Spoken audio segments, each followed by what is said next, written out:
전주에 내가 땅에서 들리면이라는 주제를 가지고 말씀을 함께 나눴었지요. 이제는 이어서 요한복음 12장 37절부터 43절까지 그를 믿지 아니하니 이렇게 했어요. 자, 전주에는 뭐 했어요?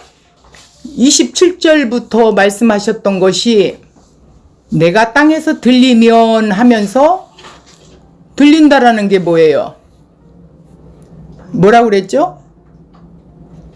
십자가에서 죽으면, 그래서 내가 죽고 부활하여 승천하셔서 성령을 우리에게 보내주신다라는 거예요. 들려야만이. 그러면서 이렇게 이 들린다라는 이 주제 속에 어떻게 했어요? 그 전주에 한 알의 밀이 땅에 떨어져 죽지 아니하면 그대로 있고 죽으면 어떻게 한다고요? 많은 열매를 맺는데요. 그게 뭐냐면 예수님 한 분이 오셔서 죽어있는 영혼들을 살려낸다라는 거예요. 살려낸다. 그러니까 내 백성, 택한 내 백성들을 한 사람 한 사람 그 죄와 사망 속에 있는 그들을 끄집어낸다라는 거예요. 그런데 반드시 내가 들려야 된대요. 땅에서. 내가 땅에서 들리면 이렇게 나오는 거예요. 자, 그래서 어떻게 해요? 오늘 우리에게 그를 믿지 아니하니 왜 믿지 아니하는 것이 나올까요? 자, 우리 한번 그럼 본문을 좀 읽어보고 이 배경 좀 살펴보고 나눕시다.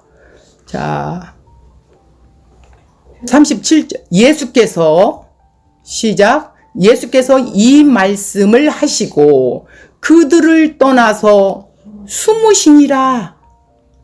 이렇게 많은 표적을 그들 앞에서 행하셨으나 그를 믿지 아니하니 이는 선지자 이사야의 말씀을 이루려 하심이라. 이르되 주여 우리에게서도 들은 바를 누가 믿었으며 주의 팔이 우리에게서 나타났나이까 하였더라.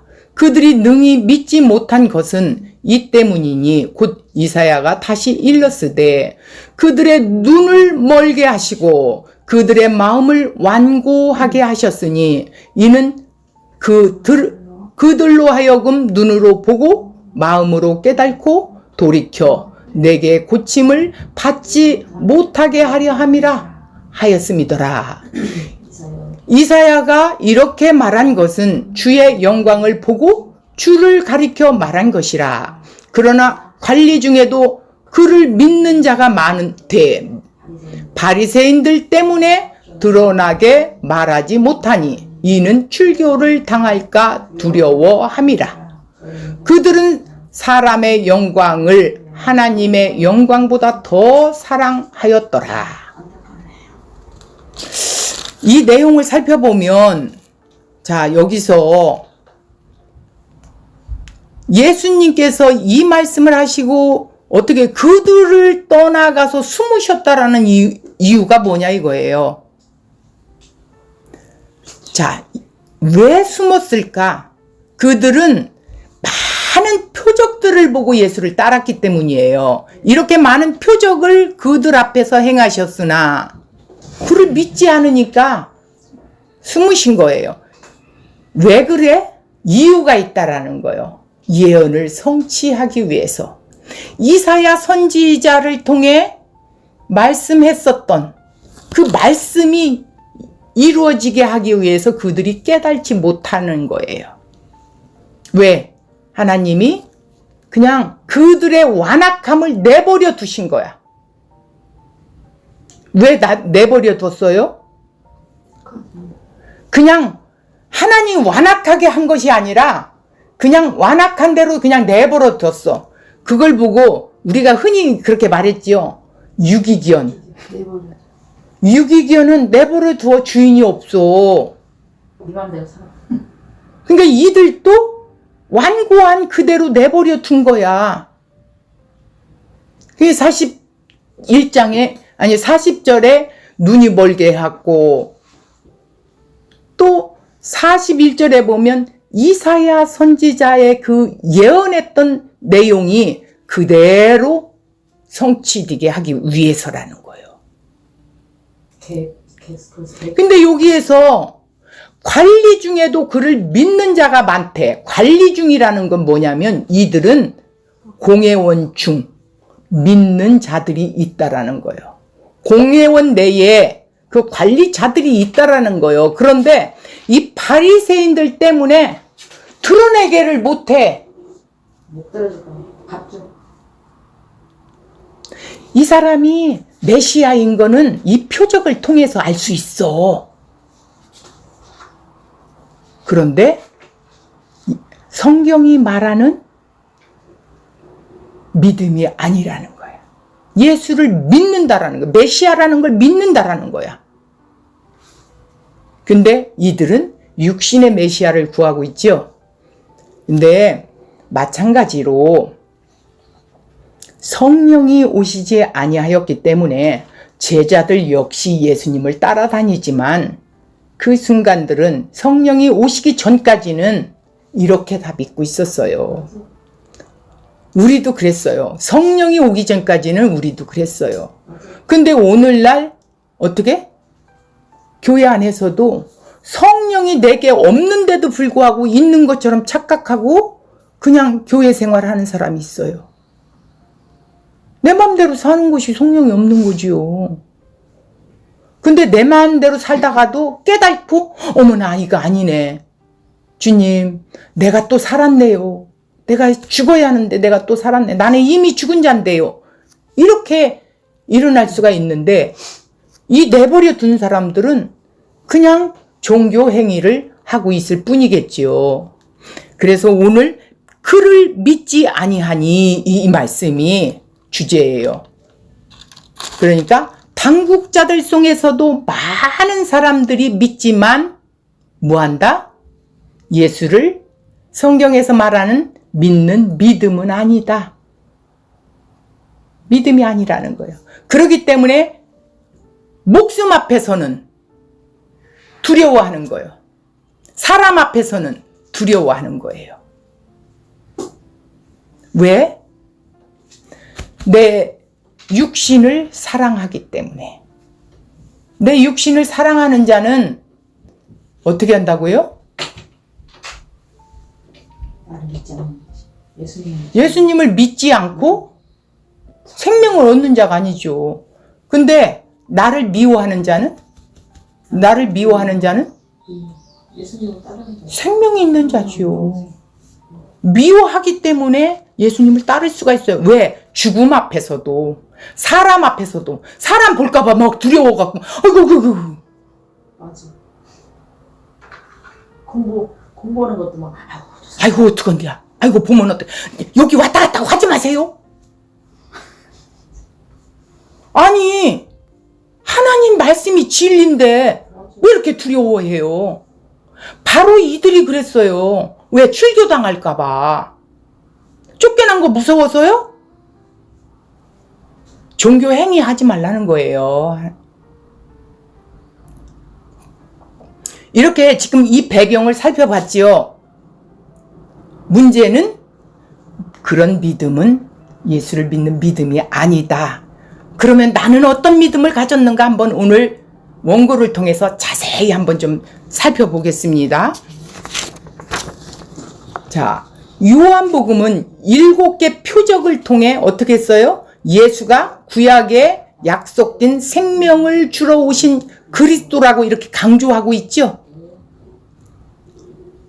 자, 그런데 생명을 얻기 위한 길은 예수를 믿는 길 하나인데 유대인들이 도무지 예수를 믿지 않아요. 왜?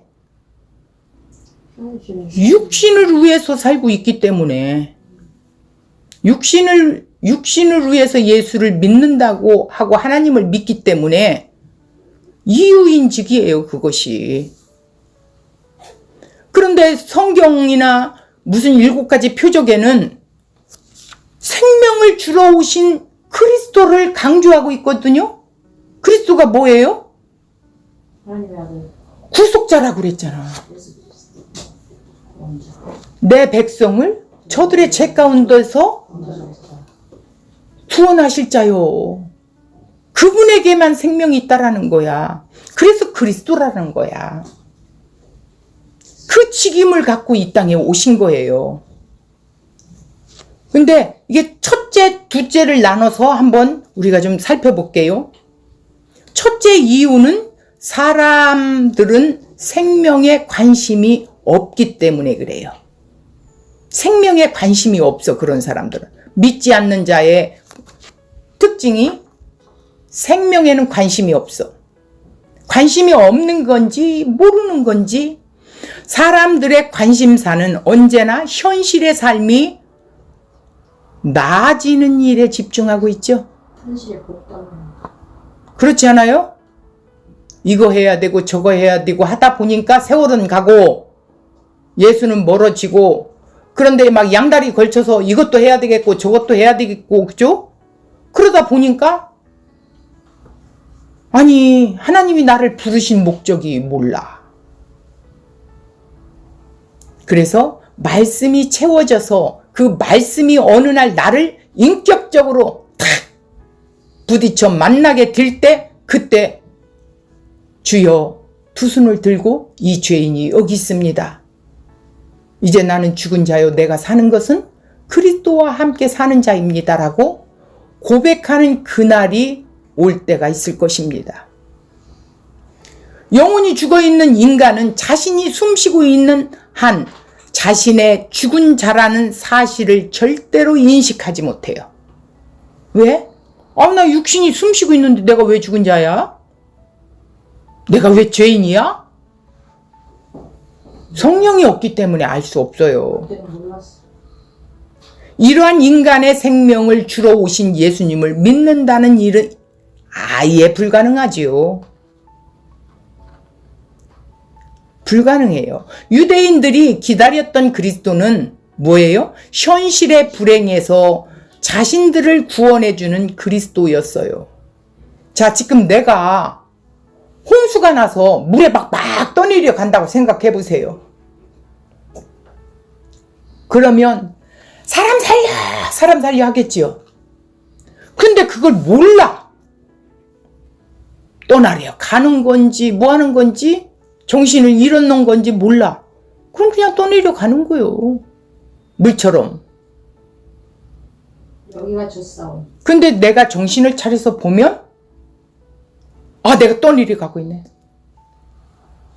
누가 와서 구원해 줘야 하는데 지금 죽어있는 자나 같잖아. 모르니까 죽은 자가 어떻게 나올 수가 있어. 못 나와. 누가 건져내 주어야 돼. 그런데 이 생명에 대하여 생명을 주러 오신 예수를 현실의 생명으로 살아갈 수 있게 해주시는 예수로 알고 있었던 거야. 처음에 등장한 예수는 그러한 그리스도로 보였습니다. 그러나 시간이 가면서 예수가 자신들이 처한 불행한 현실에서 자신들을 건져주기 위해 온 그리스도가 아니라는 것이 드러나기 시작해요. 왜? 그거는 이제 이따 보면 알 거예요.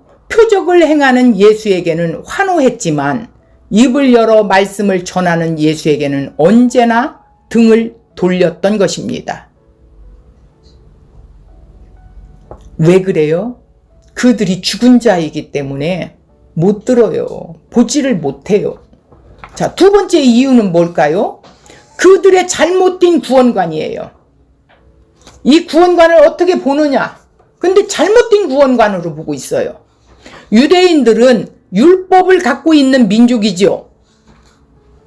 율법이 말하는 것은 율법을 지켜 행하면 구원을 얻는다는 것으로 알고 있었죠.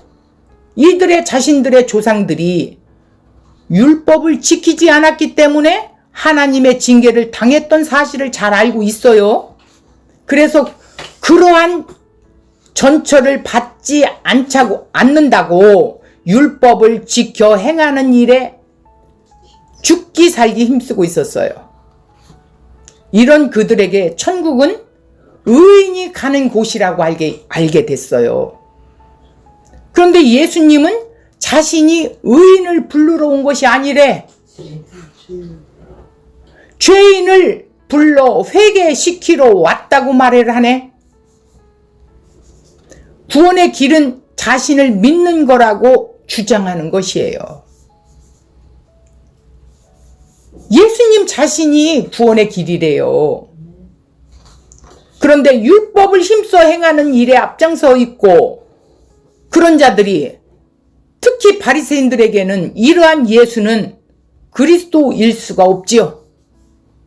다윗 같은 자가 와야지. 자신들의 눈앞에서 유대교를 부정하고 유대 사회의 질서를 파괴하고 있는 예수를 그대로 보고 있을 수 없어. 어떻게 조치를 쳐야 될 것 같아. 그래서 예수의 주장에 동조하고 있는 예수를 그리스도로 믿는 자들은 발각만 디면 즉시 출교시키는 조치를 취하게 된 거예요. 이런 죽음 앞에서 출교라는 건요, 우리가 그냥 말로 이렇게 우리말로 출교 이렇게 볼 수 없어요. 출교라는 것은 이 땅에서 발붙일 곳이 없어요. 그럼 어떻게 돼요? 죽음이나 다름없어. 그런 상태를 말하는 거야. 그런 믿음이야 된다라는 거예요. 그 믿음은 우리가 할 수 없어. 성령님이 오셔서 그 속에서 담대함을 주셔야 스데반처럼 돌에 맞아 죽어도 하나님 저들이 알지 못해서 그렇습니다라고 하면서 하나님 앞에 영광을 돌리면서 죽는 거예요. 그 육신을 죽이는 자한테 두려움을 당하고 있는 이 세상, 하나님의 자녀들은 육신의 두려움은 두렵지가 않는 거예요. 영혼을 죽이기도 하고 살리시기도 하는 그분을 두려워해야 된다라는 것이지. 그래서 이들은 뭐예요? 예수를 바로 알지 못하기 때문에 하루속히 예수를 제거할 기회를 모색했었던 거예요. 본문을 통해 오늘날 사람들이 왜 성경이 증거하는 예수가 아닌 다른 예수를 믿고 있는지 이유를 알게 될 것입니다. 37절, 이렇게 많은 표적을 그들 앞에 행하셨으나 그를 믿지 아니하니. 표적을 바로 보았다라면 어떻게 되겠어요? 자, 이 표적이 이 요한복음에는 7가지만 썼대요. 사도 요한이. 왜? 많이 있어. 표적을 일으킨 것들이 너무 많아. 그런데 그냥 7가지만 썼다라는 거예요. 첫째, 물이 변하여 포도 지는 사건 있죠? 또 왕의 신하의 아들을 고쳐준 사건, 또 중풍변자를 일으킨 사건, 또 오병이의 기적을 일으키고 물 위를 걸어오신 예수님, 실로암 못에서 소경의 눈을 뜨게 해주신 분, 마지막으로 나사로를, 죽은 나사로, 썩은 냄새 나는 나사로를 살리신 예수님. 왜 썩어서 죽게까지 놔두셨을까? 우리의 실상을 보라고. 너희들은 이렇게 시체와 같이 썩은 자야. 그런데 내가 생명을 주러 온 자다. 내가 영생을 주러 온 자다. 이것을 알게 하기 위해서 이 표적을 주셨는데, 표적만 보고 따라온 이 무리들, 또 이 관원들조차도 성경의 박사고 성경에 능통한 자들인데도 불구하고 성경을 왜곡시켜서 성경을 알았기 때문에 예수님이 오셔서 내가 하나님의 아들 그리스도라고 그렇게 보여줘도 보지 못하고 듣지 못하는 것은 이사야 선지자의 예언 때문이라는 거예요. 자, 37절. 이렇게 많은 표적을 그들 앞에 행하셨으나 그를 믿지 아니했어요. 수많은 7가지 표적들을 보여줬는데도 이렇게 많은 표적을 그들 앞에 행하셨으나 유대인들은 예수를 믿지 않았어요. 결론적으로. 많은 표적을 보고도 설교를 많이 들었음에도 불구하고 홍수처럼 범람한 설교들, 삐까삐까한 설교들, 목회자들의 지식 자랑하는 싸움 속에서 듣는 설교들, 성경을 왜곡해서 전하기 때문에 듣지 못하는 거예요. 유대인들이 그랬잖아요. 설교는 예수님이 누구신가를 먼저 전해야 되는 거예요. 그분이 무엇을 행하셨고, 그분이 왜 이 땅에 오셔야만 했고, 왜 인간의 모습으로 오셔야 했으며, 왜 내가 죄인인가? 왜 아담 한 사람으로부터 전 인류가 죄 가운데 완전 고립되어 있었나? 그 속에서 건져냈다라는 그분을 바로 깨달을 때 삶이 변화되고 나는 죽고 없고 예수 그리스도와 함께 이제 내가 사는 거라는 거예요. 그래서 내가 주인으로 살았던 모든 것들을 청산하고 이제는 한 발 한 발 예수님의 성품을 닮아가면서 주님의 형상으로 채워가는 지금 광야의 삶 속에서 우리는 모세와 같이 외쳐도 부족한데 그냥 갓 태어나서 젖도 못 먹어갖고 빌빌대는 영혼들이 수두룩하고, 아니 가짜가 와서 앉아있는데도 진짜인 줄 알고 이거 해라 저거 해라, 소경 보고 전도하라고 하면 소경이 전도를 어떻게 해요? 프랑탱이 빠져요. 그래서 교회가 외치고 전해줘야 되고 가르치고 알게 해야 하는 것은 천국 복음을 전해야 된다는 거예요. 예수가 누구냐는 거. 예수님이 행해 놓으신 것을 믿어질 수 있는 그 믿음의 외침이 성령의 역사를 통해서 믿어지게 해주시고, 그런 자들이 그들의 삶 속에서 뭐가 나와요? 말씀을 먹으면 먹을수록 그리스도의 형상으로 자라나서 열매가 맞죠? 어떤 열매가? 주님의 성품의 열매.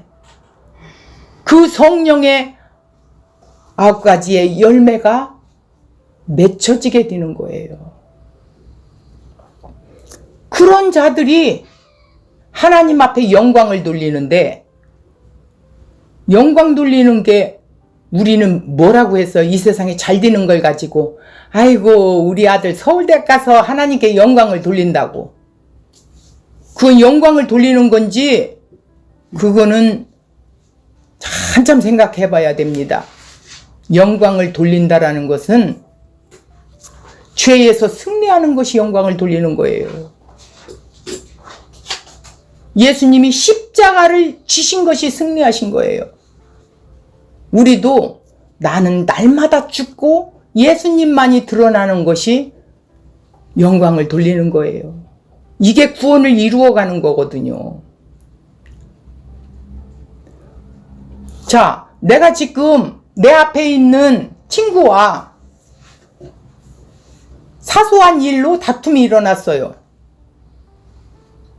그런데 한 사람이 성숙해서 어떻게 해요? 그리스도의 성품이 드러나 자기가 넘어질 것을 깨닫고 빨리 성령님께 요청을 하고, 주님 저가 알지 못해서 그러니 주님 용서해 주세요. 이러면서 오히려 내가 져주는 것이 하나님께 영광을 돌리는 거예요. 싸워서 부딪혀서 이기는 게 영광 돌리는 게 아니에요. 내가 두 개 가질 거 하나만 갖고 저 사람에게 저 사람 형편이 더 저기 하다면 더 줘.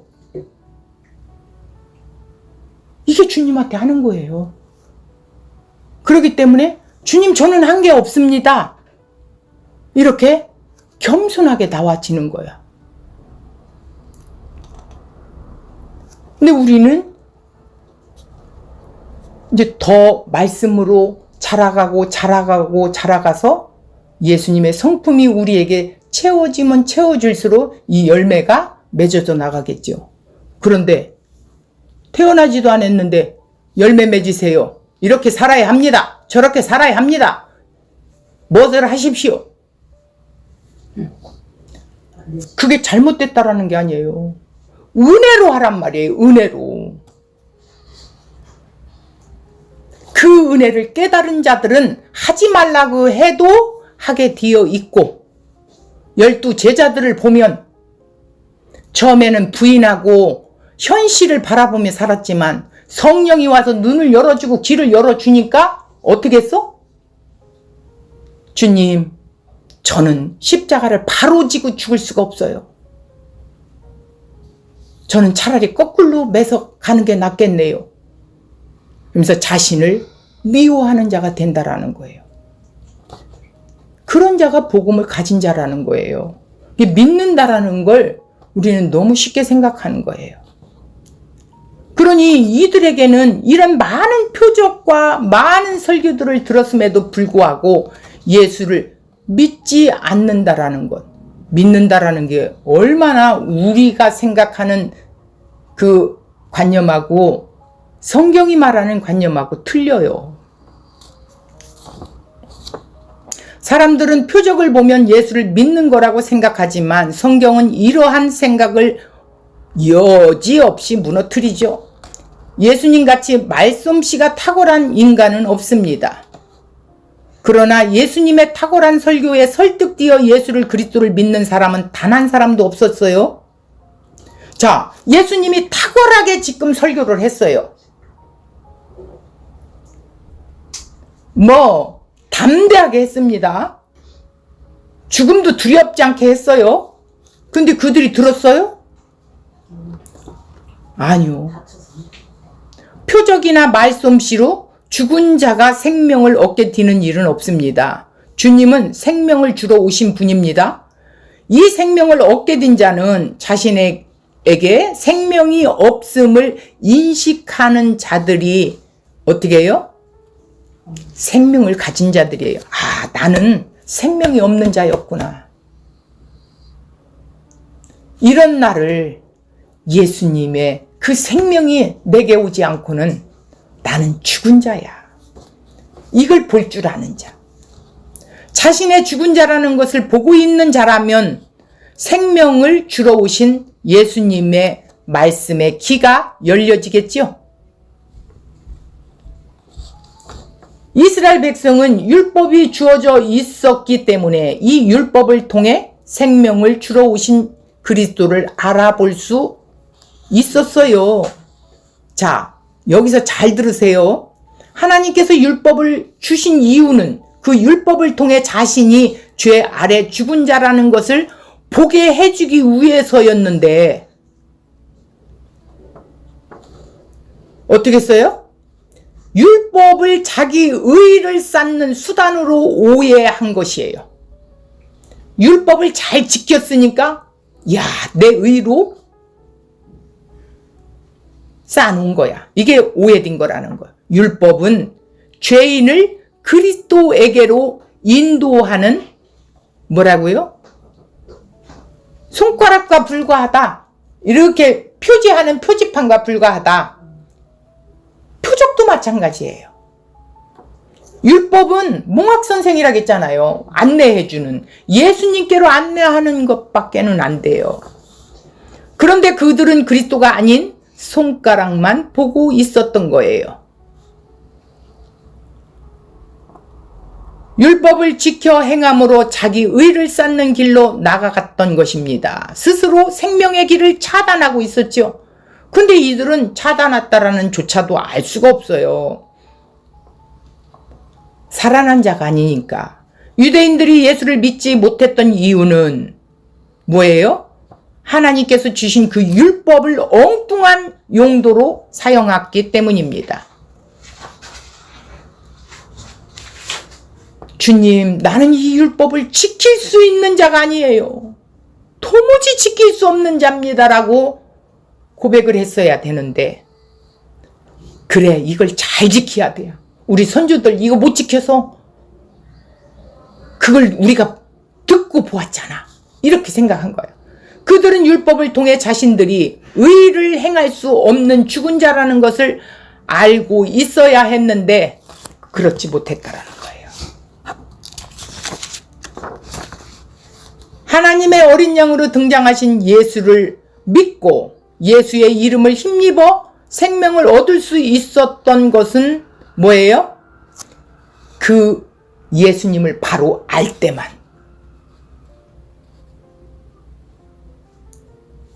그들은 이러한 하나님의 구원 방식을 알지 못했어요.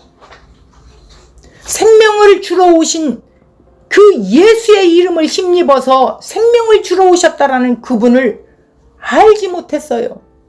구원의 방식을 잘못 알고 있기 때문에. 그렇기 때문에 그들은 예수를 믿지 못하는 건 당연한 거예요. 그런데 이러한 유대인들 가운데서도 자, 잘 보세요. 예수가 그리스도라는 것을 보는 자들이 등장하고 있어요. 이게 어찌 된 일입니까?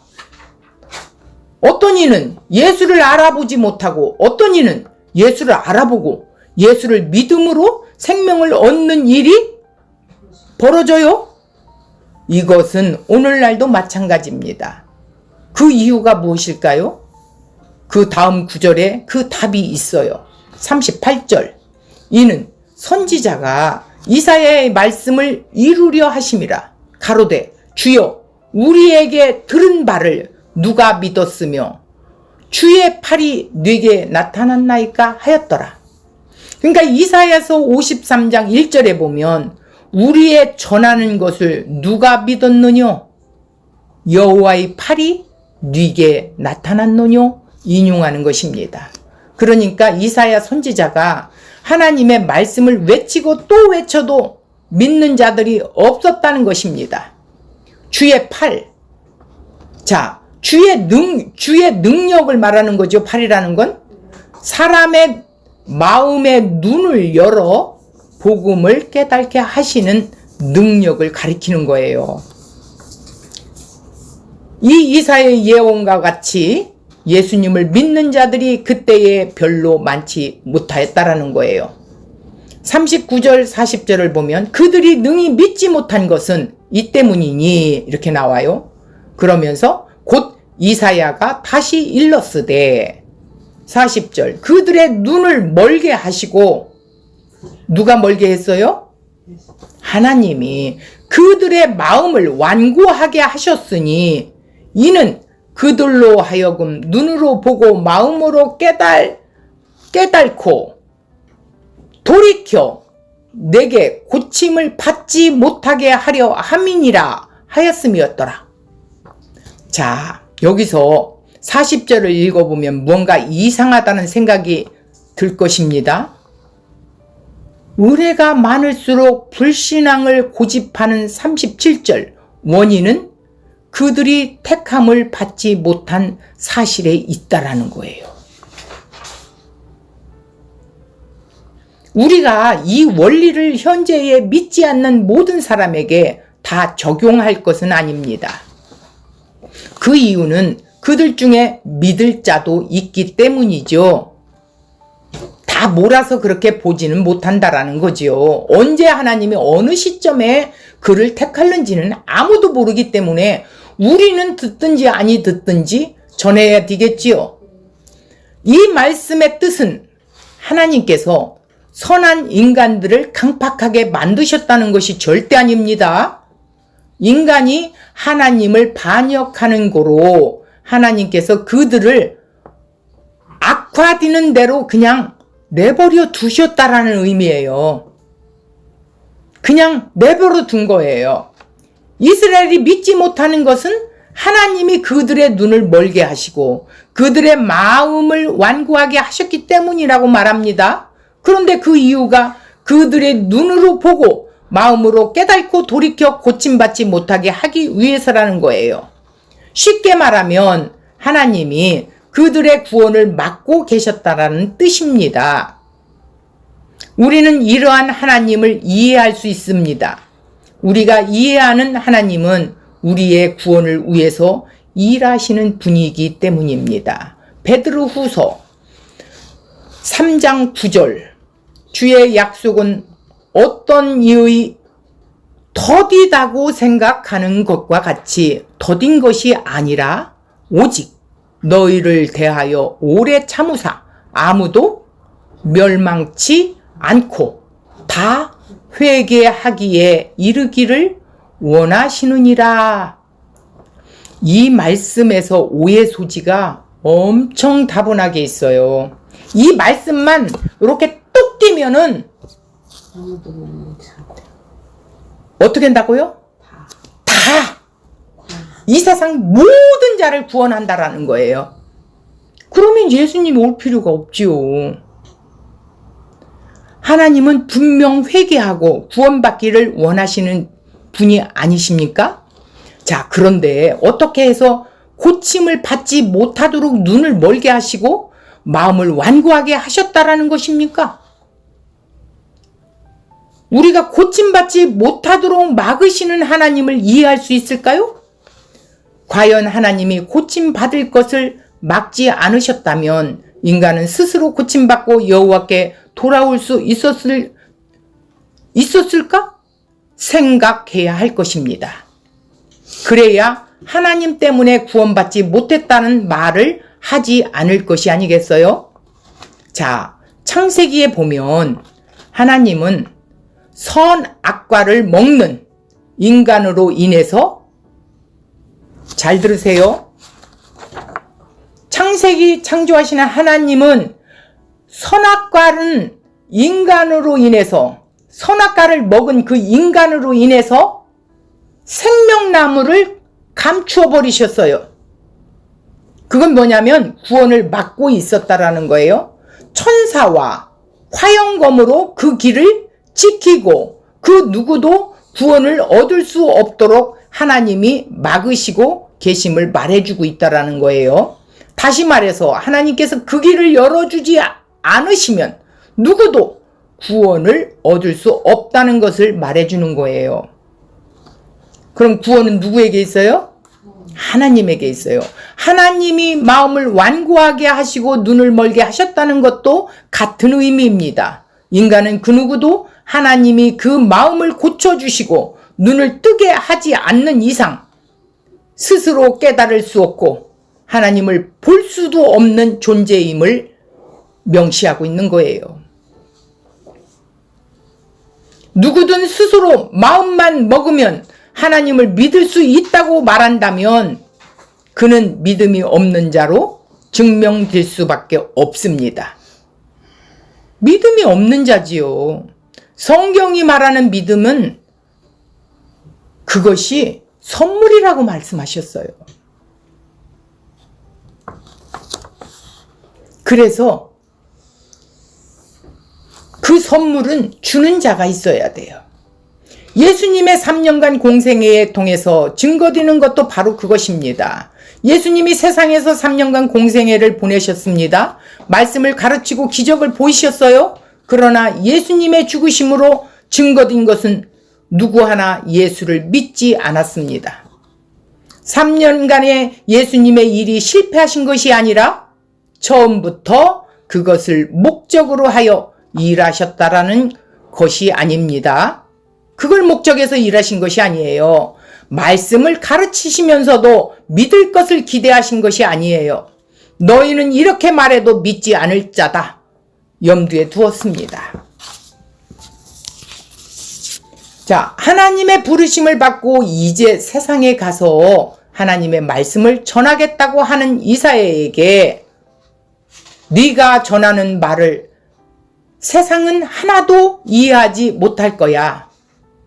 왜냐하면 내가 그들의 귀와 눈과 마음을 닫아 놓았기 때문이야. 그렇게 한 이유는 그들로 하여금 네가 전한 말씀을 듣고 회개하고 돌아와 고침을 받지 못하게 했기 때문이야 라고 말씀했대요. 그러니까 사람들이 복음을 듣고 구원을 얻지 못하게 하시는 분은 다름 아닌 하나님이라는 것을 알아야 한다라는 거예요. 오늘날 기독교인들에게 인간의 구원을 막고 계시는 하나님은 존재하지 않다라고 생각하고 있어요.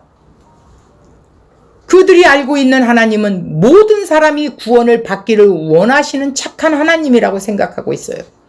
그런데 사람들이 고집을 부리는 바람에 하나님의 뜻이 이루어지지 않고 있다고 생각하고 있어요.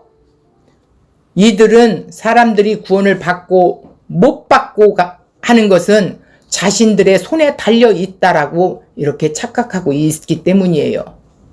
이들의 복음의 비밀을 깨닫지 못하고 사람들의 눈과 귀와 마음을 닫아 놓으시는 하나님에 대하여 알지 못하기 때문이라는 거지요.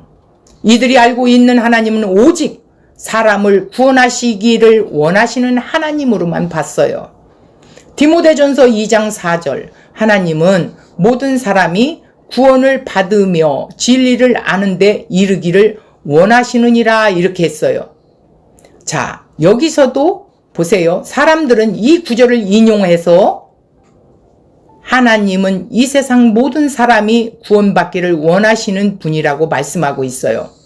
그래서 사람들을 강권하여 교회로 데리고 와서 설교를 듣게 하고 예수를 믿게 해야 한다고 주장을 합니다. 틀린 말은 아니에요. 그러나 이 구절을 이렇게 해석해 버리면 하나님께서 택한 자녀들만을 구원하신다는 성경 구절들을 성경에서 모두 다 삭제해 버려야 한다라는 거지요. 이렇게 한다면 이것을 정당화하기 위해서 알미니안주의가 이러한 구원관을 갖고 있죠. 성경의 구원의 방법은 두 가지. 한 가지인가? 열심히 행함이 구원을 주는 것인가? 예수를 믿어야 구원받는가? 성경은 하나님은 한 가지 구원에 대해서만 말하는데 상반된 신학적 입장으로 어렵게 만들어 놓고 있습니다. 성경은 하나님께서 구원 주시는 방법을 보여주는 책이지 사람이 구원의 방법을 보여주는 책이 아니죠. 성경 전체에 흐르고 있는 하나님의 구원 경륜을 보지 못하는 자에게 늘 신비의 책으로 있을 수밖에 없기 때문이에요. 결국 해석을 잘못한다라는 것이죠.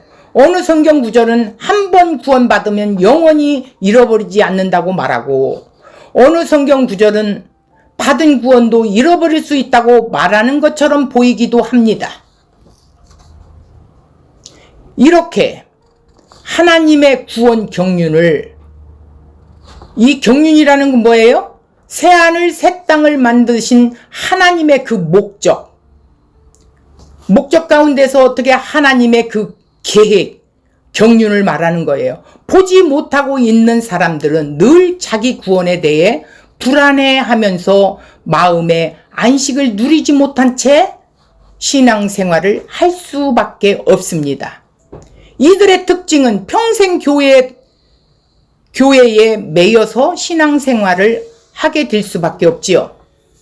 그리스도의 음성을 듣지 못하니 어떻게 해요? 설교자의 음성을 의존할 수밖에 없게 되죠. 디모데전서 2장 4절의 문맥은 어떻게 홀로 단독적으로 있는 구절이 아니라 그 이전 구절이 1절에서 3절과 연결되어 있다라는 것이죠. 1절에서 모든 사람들을 위해 기도하라. 그들 가운데 임금들이나 높은 지위에 있는 자들도 포함되어 있습니다. 자, 그 당시에는 왕이나 관료들이 대부분 교회를 핍박하는 자들이었어요. 이거 잘 들으셔야 오해를 풀게 됩니다. 그러나 그들 가운데도 하나님이 택한 자가 반드시 있다라는 거예요. 그들을 위해서 기도하라는 뜻이에요. 그 소리가 이 말씀이에요. 그래서 앞뒤 문맥을 다 보고 이 말씀을 풀어나가야 됩니다. 하나님의 택하심에는 차별이 없는 것을 말하고 있는 거예요. 교회를 핍박하는 자들을 어떻게 구원을 시켜요? 그런데 성경에 잘 예를 들고 있어요. 사울이 바울이 된 사건 보시면 이해가 되지요. 그죠? 하나님은 자신이 택하지 않은 자들을 구원하실 의향이 전혀 없어요. 우리의 삶의 현장에서 경험하는 것은 사람들에게 복음을 어떻게? 전해야 되는 거예요. 그러나 믿어지게 하는 것은 누가 하는 일이에요? 그건 하나님 몫이에요. 우리는 그리스도를 증거하는 자일 뿐이에요. 소리일 뿐이에요. 그 소리를 듣고 깨닫게 하시는 자는 성령님이 하시는 일이에요. 복음을 전해도 소귀의 경일기라고 우리말 속담이 있죠? 그런 사람이 될 수 있다라는 거야. 하나님께서 그의 눈과 귀를 마음을 닫아 놓으셨기 때문에 안 들린다라는 거예요. 내가 복음의 눈이 열렸다면 하나님께서 나의 눈과 귀와 마음을 열어 복음의 비밀을 알게 해주셨기 때문입니다.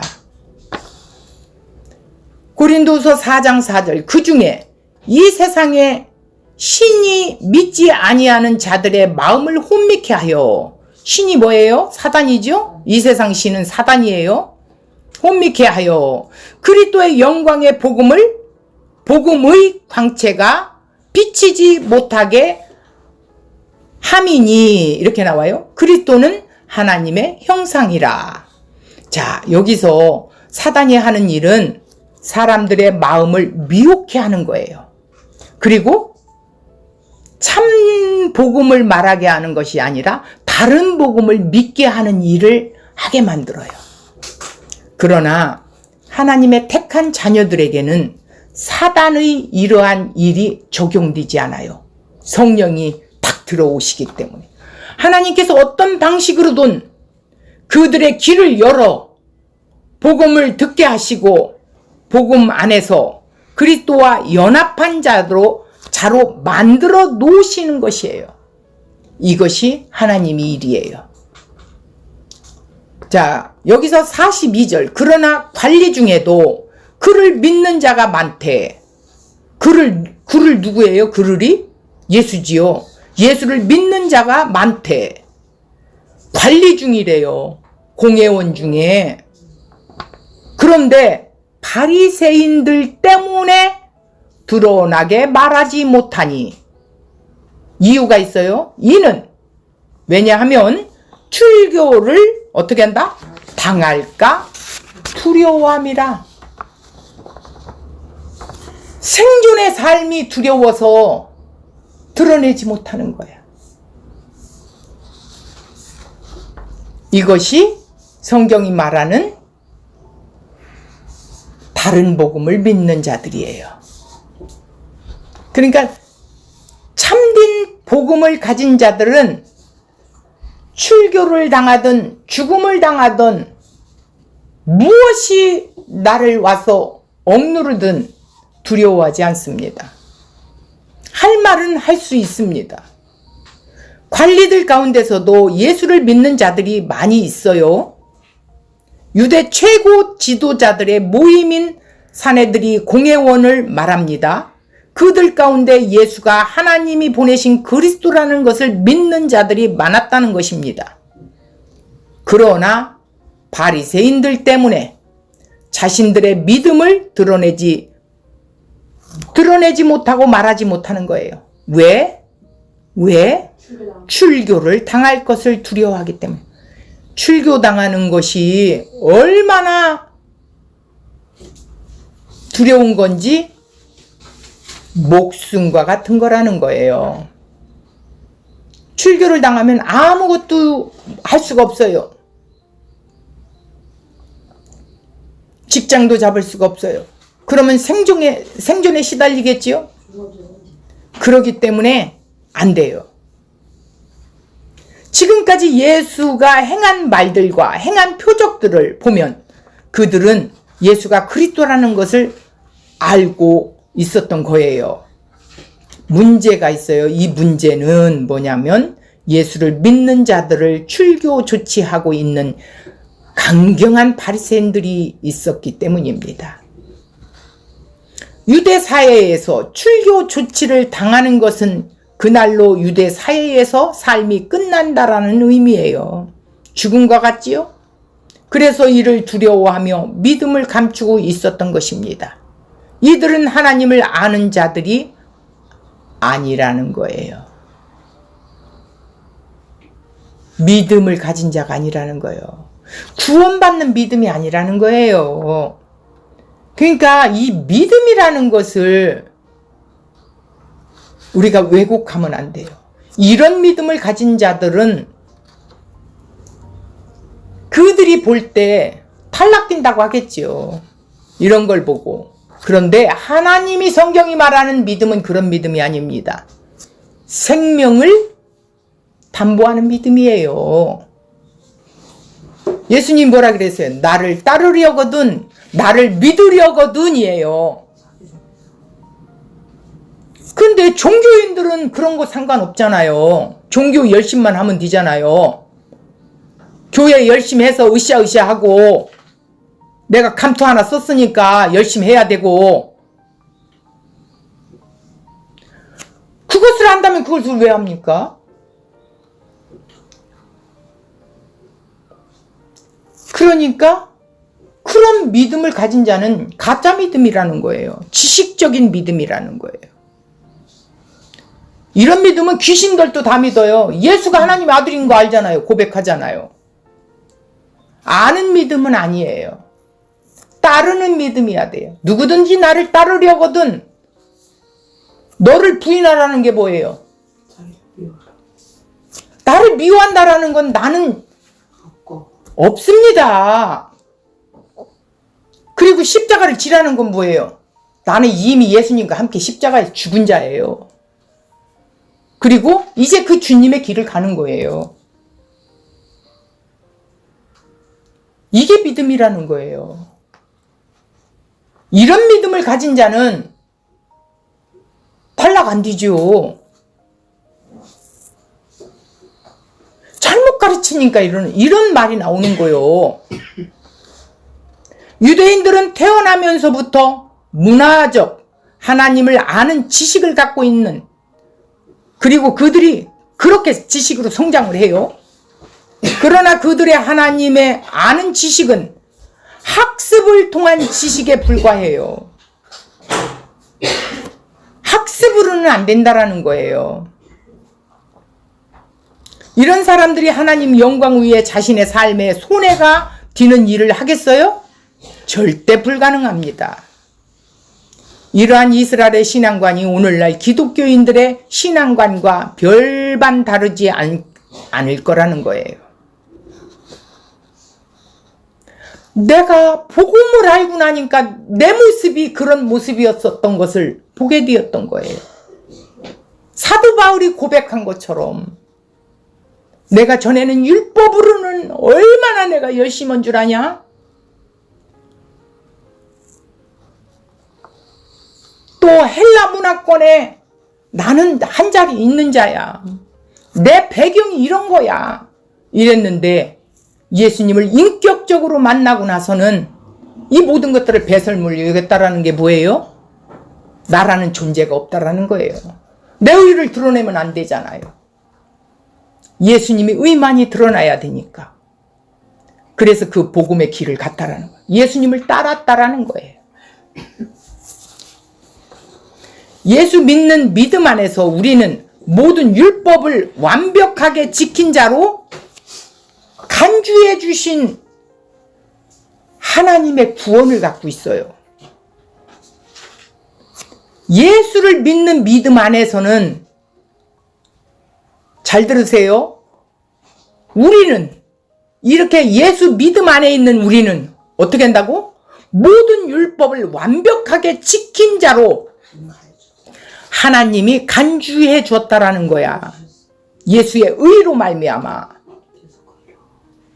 그래서 하나님의 구원이라는 거예요. 그리스도는 모든 믿는 자에게 의를 이루기 위해요. 율법의 마침이 되셨다고 말하고 있죠. 율법의 마침이 뭐예요? 율법이 원하는 그 요구가 뭐예요? 죄의 삭은 사망인데 사망을 십자가에서 대신해 주셨다라는 거예요. 그래서 이제는 더 이상 너희들에게 그 대가를 요구하지 않는다라는 거예요. 예수님이 단번에 이루셨다라는 거예요. 내 백성들 때문에. 그래서 율법의 마침이 되셨다고 말하고 있는 거예요. 이것이 하나님의 능력이요. 또 우리가 갖고 있는 능력입니다. 지금 많은 관원들이 예수가 그리스도라는 사실을 믿고 있었지만 출교 당할 것을 두려워하여 이를 숨기고 있었어요. 성경이 말하는 믿음은 하늘에서 부어지는 믿음을 말하고 있는 거예요. 이 믿음은 그리스도의 지식으로 아는 것에 그치지 않고 말아요. 그러니까 그리스도를 아는 지식으로 머물러 버린 거예요. 나 알아. 아이고 예수님, 야 그거 복음도 모르냐? 그런데 죽어봐야 천국을 가는지 지옥을 가는지 알지? 이렇게 나오는 거야. 이거는 맹종신앙이에요.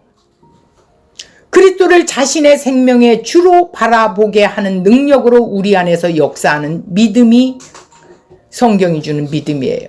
이러한 믿음은 우리들이 만들어낼 수 있는 것이 절대 아닙니다. 이 믿음이 주어질 때 자신이 죄인임을 눈이 열려 보게 되고 자신이 하나님 심판 아래 놓인 죽은 자라는 것을 인식하게 되는 거예요. 이런 자들이 생명을 가진 자들이에요. 이런 자들이 그 은혜가 얼마나 큰지 이제는 내가 사는 것이 아닙니다. 내가 주인으로 살지 않게 해주십시오. 매일 나는 죽습니다. 바울의 고백이 나의 고백이 오늘 되게 되는 거예요. 하나님과 관계가 끊어져 있는 자신의 영적 실상에 눈이 열리게 된 것이죠. 그래서 이들이 심령이 가난해진다는 게 뭐예요? 예수님 때문에 배고파하는 거예요. 예수님으로 채워지게 해달라고 애통하는 거예요. 의에 줄이고 목말라 견딜 수가 없는 거예요. 예수님이 아니면 나는 한 걸음도 갈 수 없습니다. 나는 예수님이 필요한 자예요. 내 안에는 악밖에 없습니다. 선한 것이 하나도 없습니다라고 고백할 수 있는 자들이에요. 이 믿음은 우리를 이러한 자로 만들어 놓습니다. 이들이 죄인을 불러 회개시키러 오신 그리스도를 영접한 자들이에요. 예수가 그 무엇으로 해결할 수 없는 예수가 그 무엇으로도 해결할 수 없는 자신의 죄 문제를 예수님이 해결해 주실 그리스도라는 것을 알게 되었다라는 거예요. 그렇구나. 내가 한 건 줄 알았더니 아니네. 성령님이 내게 오셔서 책망하시는 거예요. 죄에 대해서, 의에 대해서, 심판에 대해서 막 책망하시는 거예요. 이 믿음 안에서 이들은 예수의 생명과 연결되어 지게 되죠. 뗄 수 없습니다. 이들이 예수님과 양과 목자로 관계가 형성된 거죠. 양은 목자 없이 살 수 없어요. 그리스도와 연합되어 하나님의 은혜에 붙들려 있는 이들은 하나님의 영광을 구하는 자가 아니라 어떻게 한다고? 사람의 영광을 구하는 자가 아니라 하나님 영광을 위해서 사는 자들이죠. 조금 전에 제가 서두에 말했죠. 영광을 위해서 산다라는 것은 나는 없이 사는 자예요. 내가 이 세상을 추구하는 삶이 아니라 나는 없고 예수님이 나를 사용하는 도구일 뿐입니다 라고 할 때 예수님의 영광이 나를 통해 드러나게 하신다라는 거예요. 이런 자들이 자신들을 죄로부터 구원하기 위해 하나님 대신 그분이 자신을 포기하고 하물며 죄인의 이 죄값 때문에 이 죄인의 모습으로 오시는 거예요. 인간의 모습을 입고 말씀이 육신이 되어 우리 가운데 왔대요. 내려오신 그 예수님, 그 예수님을 아는 자들이에요. 예수님은 자기 백성들에게 그들의 죄를 위해서 어떻게 한다고요? 그 속에서 구원해 내시러 오셨다라는 거예요. 마지막 43절. 그들은 그들이 누구예요? 지금 관원들 말하는 거예요. 많은 관원들이 예수를 믿었는데 사람의 영광을 하나님 영광보다 더 사랑하였더라. 이게 뭐예요? 믿음이라는 것은 단지 예수님 말씀하신 것을 맞다고 인정하는 것이 아니라 자기 영광을 포기하고 하나님 영광을 더 사랑하는 것입니다. 믿음은 무엇이 더 가치 있는 것인가를 판단하게 해줍니다. 사람의 영광보다 하나님의 영광이 더 귀하다는 것을 알았기에 출교를 두려워하지 않고 누구 앞에서나 예수님을 드러낼 수 있는 그것이 진정한 믿음이라는 거예요. 믿는다고 말하기 전에 과연 사람의 영광보다 하나님의 영광을 더 사랑하는 사람으로 사는가? 나 자신을 한번 생각해 봐야 한다라는 것이죠. 오늘 이 말씀을 통해서 내가 예수님을 믿는다고 했지만 성경이 말하는 구원받는 믿음을 갖고 있는가? 살펴봐야 된다라는 거예요. 믿음은 우리의 노력으로 얻어지는 것이 아니라 예수 그리스도의 죽으심으로 주어진 것입니다. 하나님의 사랑이 우리의 믿음을 붙들고 있는 것이죠. 이러한 믿음이 하나님에 대한 감사와 기쁨과 기도가 끊어질 수가 없어요. 세상에 이방인들이 구하는 기도가 하는 게 아니라 주님, 하나님의 은혜를 받았음에도 불구하고 또 내가 주인 되어서 이렇게 살려고 하네요. 하나님 나를 불쌍히 여겨주세요. 한순간도 주님이 없이는 살 수가 없어요. 성령님 오늘도 나를 견인해 가주세요. 내 삶을 견인해 가주십시오. 라고 부르짖어 기도할 수밖에 없다라는 거예요. 이런 자들이 예수님을 아는 자라고 믿는 자라고 말할 수 있는 거예요. 그러니까 자신의 욕망, 내가 주인으로 살아왔던 것이 이게 죄구나. 그렇구나. 그러면서 탄식하는 자. 예수와 나는 이미 십자가에서 함께 죽은 자구나. 예수와 함께 예수님의 의로 함께 부활한 자구나. 그래서 예수님과 뛸래 뛸 수 없는 연합되어진 자로서 이미 하나님 우편에 앉은 자로 나는 하나님이 여겨주시는 자구나. 이런 자가 예수님을 담대히 증거할 수 있고 내 목숨을 두려워하지 않고 자신을 부인하고 자기 십자가를 지고 주님을 따라갈 수 있는 자. 하나님의 자녀가 되었다면, 상속을 받은 자라면 그리스도의 고난에도 동참해야 된다라는 거예요. 그것이 우리가 오늘 걸어가야 하는 삶인데, 지금 내 이 믿음의 기반이 한 단계 한 단계 지금 예수 그리스도로 깨어진 이 형상이 채워져 가고 있는가? 말씀 속에서 우리를 바라봐야 하겠습니다. 이 말씀을 통해서 한 주간 다시 이 말씀을 뒤새김질하면서